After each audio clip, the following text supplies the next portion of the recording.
Hi guys, today pag-uusapan lang natin dito paano nag-work yung buy long, sell short. Ito yung idea na kung saan nagkakaroon ka ng profits kahit pabagsak yung presyo. No? So pag-uusapan natin yan dito sa video natin today. Gamit lamang yung cellphone, other insights pa dito, experience, i-share ko dito sa video natin today. No? Dami ring mga nagtatanong paano nga ba ito nag-work. So discuss natin yung pinaka-risk and reward as well as paano nga ba dito kumita. No? So bago tayo dito magsimula, kung hindi nyo pa na-like itong video na ito, please like this video first, subscribe nyo yung YouTube channel natin, turn on the bell icon para ma-notify kayo dito sa mga updates natin na ginagawa sa ating YouTube channel guys. So this 2026, meron tayong app dito na nakita available sa iOS and Android. So you can just explore naman this one. Yung pinaka-official link naman ng app na ginagamit natin dito is that lalay ko na lang sa pinaka-description. No? Ng video na ito, meron na ring mga rebates as well as discounts once na magamit nyo yung pinaka-official link na yan. No? Dito guys, once na mapuntahan nyo yung app, you can just verify once na makapag-create kayo ng account. So, makikita natin dito, like for example, 10 USDT, get 10 USDT na bonus pa. So, you can just claim now lang naman ito. So, ito yung pinaka-bonus center, no? Na kung saan you can also get ng mga additional vouchers dito.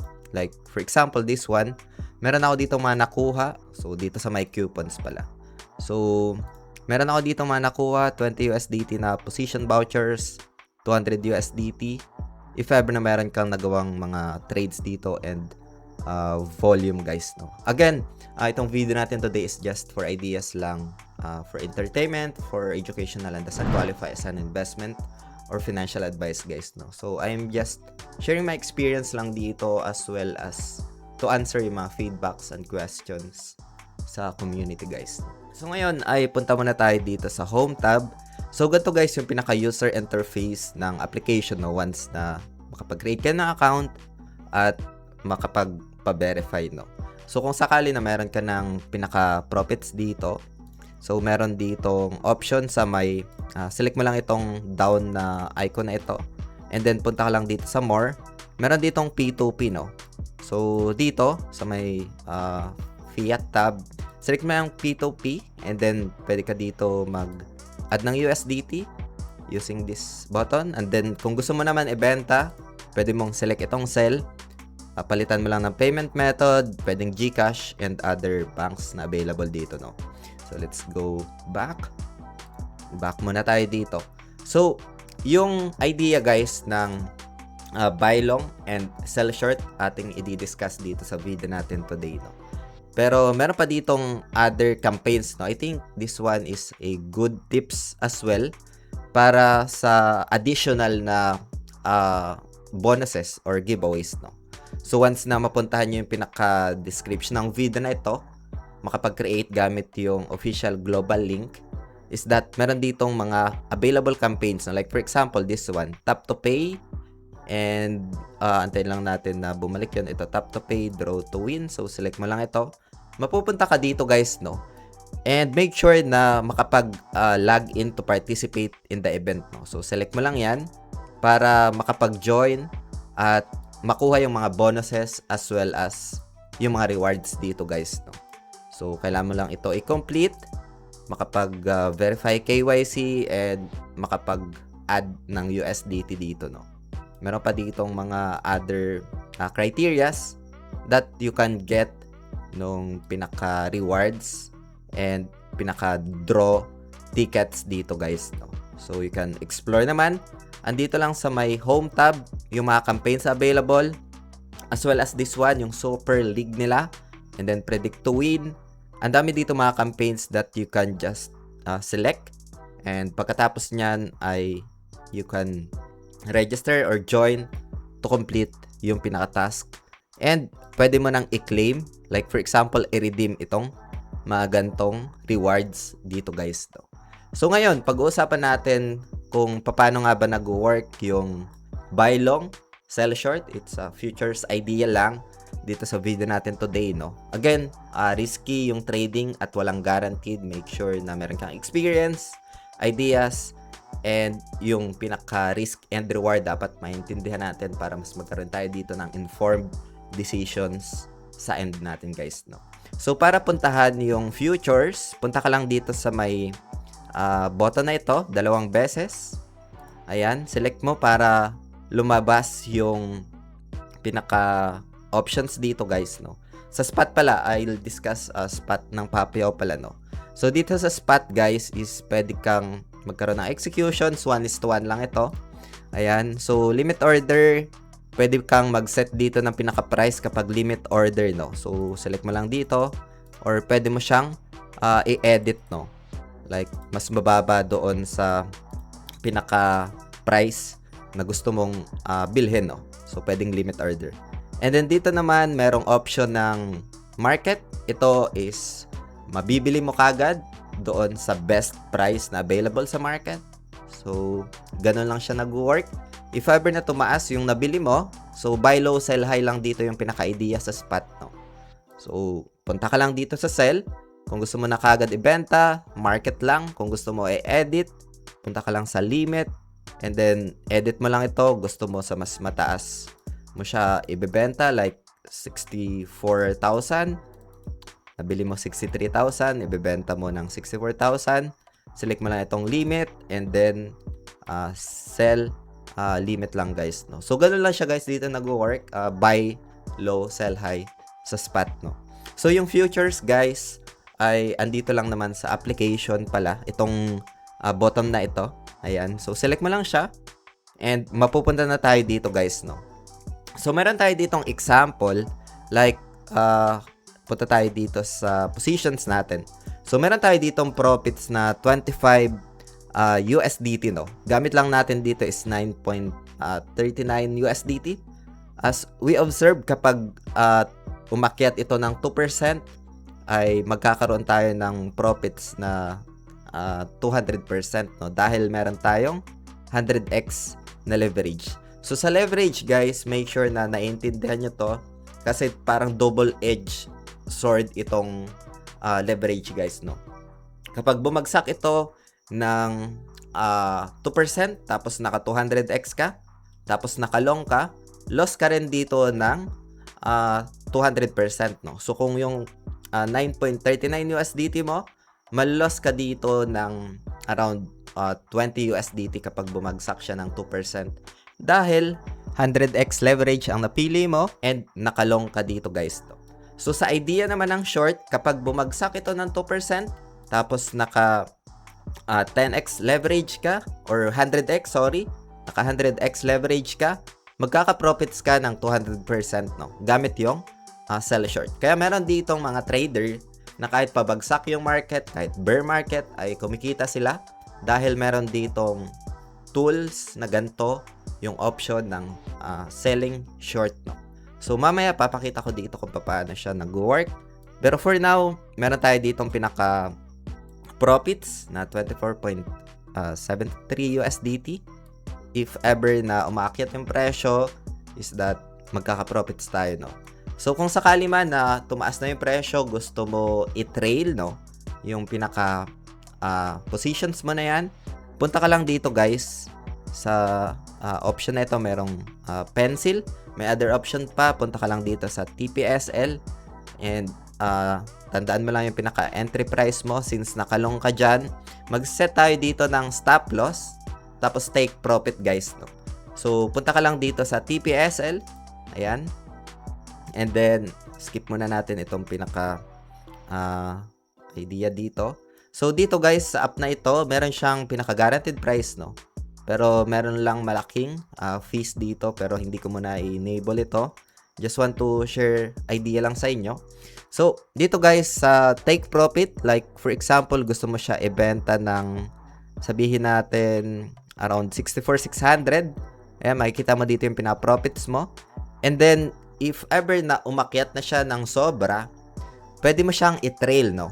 So mas mataas doon sa positions mo.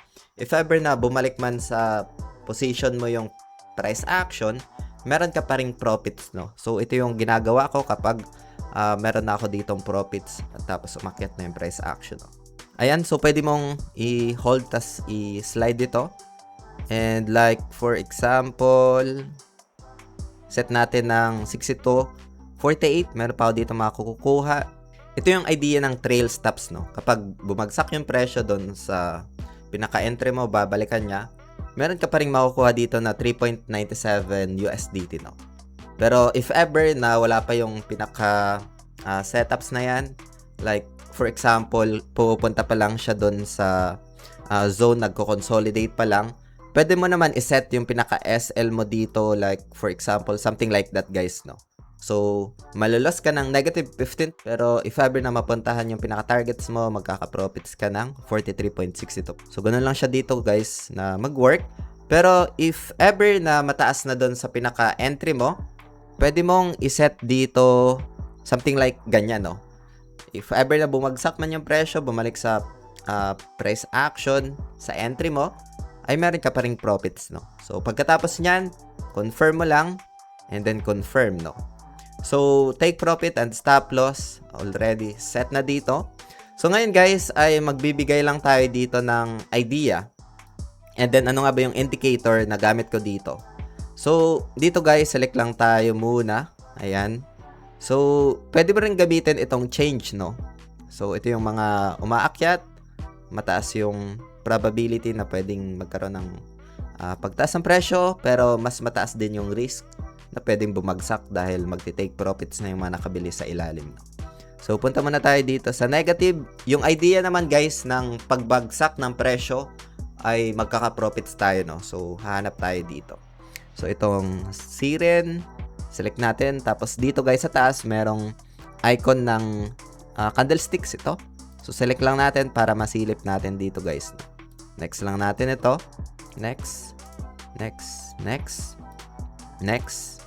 Done. So, dito guys, pwede tayo mag-set ng indicators, no? So, punta lang tayo dito guys, no? Ito. Select lang natin ito. Tapos, indicator settings. So, gamit ko dito na indicator is EMA 50. So, pwede nating iset dito. And then, tatanggal ako dito ng dalawa. Itong EMA 1. And, iiwan ko lang siguro dito yung EMA 3, no? Ito. Tapos, gagawin ko na 50. Ayan. So, EMA 50. And then, confirm ko lang. And dito guys, sa sub-chart indicators, gagamit lang ako dito ng MACD. Ayan. Okay na yan. Ko-confirm ko lang ito. And then, back ko lang itong pinaka-setups dito. And dito guys, para mag-reflect yung in-edit natin, punta lang tayo dito sa baba. I-enable lang natin itong EMA. Ayan. And then, tanggalin natin yung MA. Select natin ito para matanggal yung mga guhit na yan. And then, yung volume, palitan natin ng MACD. And then, dito sa baba, tanggalin natin yung volume. And makikita na natin na add na yung MACD. And then, yung EMA 50 guys, no? So, dito sa idea guys ng EMA, kapag nasa taas itong EMA na ito, itong kulay orange na yan, ay pabagsak yung presyo guys, no? So, magandang entry dito kapag nagkaroon ng crossover. So, punta tayo sa 1 hour muna. Ayan, ganyan yung structure ng trend. So, maghanap tayo dito guys ng kaka-cross pa lang sa price action, no? So, punta lang tayo dito ulit. And then change. And then change. So, for example, itong star. Ayan. So, ito guys, kaka-retest lang. But, maganda sana dito yung entry kapag dito tayo nakapag-entry around 16 cents, no? So, silipin natin 4 hours. So, ganun din. Nagkaroon siya dito ng retest. And then, this one is good for shorting. Around 16 cents sana, no? Pero just for an idea lang. So, punta lang tayo dito sa my sell. And then, like for example, limit order lang natin dito sa taas. Naka-limit order tayo. Ayan, select lang natin limit order. Punta lang tayo dito sa, or select lang natin ito. Sa pinaka taas, itong order book. Ayan, so select natin, magre-reflect na yan dito, no? So, dito guys, itong cross, lahat ng available dito guys na balance mo is magagamit if ever na may open positions ka, no? Malalayo kasi liquidation, pero kapag na-hit yung liquidation price mo, maubos yung available balance, no? So, punta naman tayo dito sa iba pang option. Isolated naman, kung ano lang yung ginamit mo dito na available balance, yun lang yung malulos dito guys, no? So, gano'n lang siya dito na mag-work. And dito naman guys, sa leverage, ito, if ever na magkaroon ng pagbagsak ng presyo ng 1%, magre-reflect sa pinaka-positions mo is 10%, no? Dahil meron siyang leverage dito. So, ganun lang siya dito na mag-work. If ever na balik tayo dito sa may cross position, confirm. So, ganun yung pinaka-idea guys. If ever na ganito yung setups mo, magkakaroon ka ng open position, punta ka lang dito. And then, sa tingin mo is pabagsak yung presyo, nasa taas yung EMA 50. Merong volume na sell-off sa MACD. Is that pwede mong i-contest yung price action for a potential shorting play, no? So, for example, select lang natin ito. Cross, tapos 10x, tapos open. And then, sa tingin natin, pabagsak yung presyo. Gagamit lang tayo dito ng amount na, for example, 2 USDT. Ayan, makikita natin kung magkano yung magagamit natin dito. So, mababawas siya dito sa available USDT natin. And then, sa tingin natin is pabagsak yung presyo, no? Naka-limit order tayo, cross, tapos 10x, no? And pagkatapos niyan, sell short. Ayan. So, ganun lang siya guys, no? Mapupunta siya dito sa pinaka-orders if ever na hindi pa tinatamaan yung limit order mo na order price, no? Ito.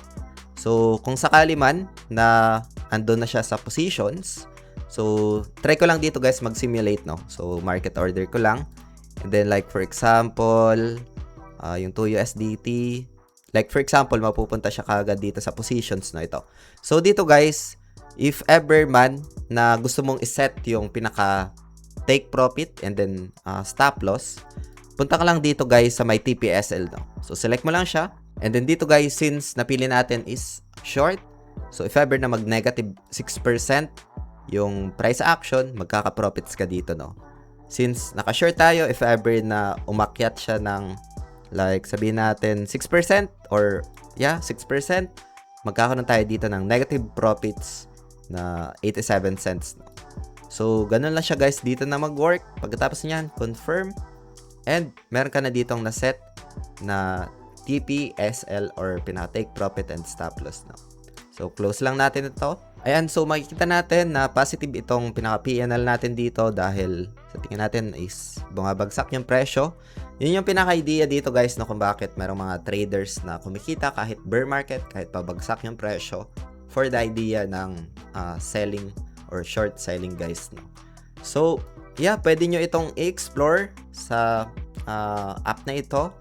And yung nilagay natin na indicator, pwede nyo ring i-add sa end ninyo for reference guys, no? So, meron pa tayong mga ideas dito. Like for example, yung automated. Dito lang yan sa gitna. Sa may trade tab, tapos sa may grid. I think meron ako ditong running.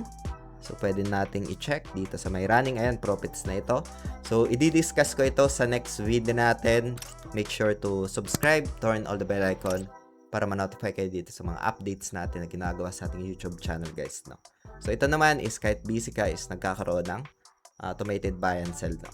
So, AI strategy itong pinaka-idea dito. So, yun guys.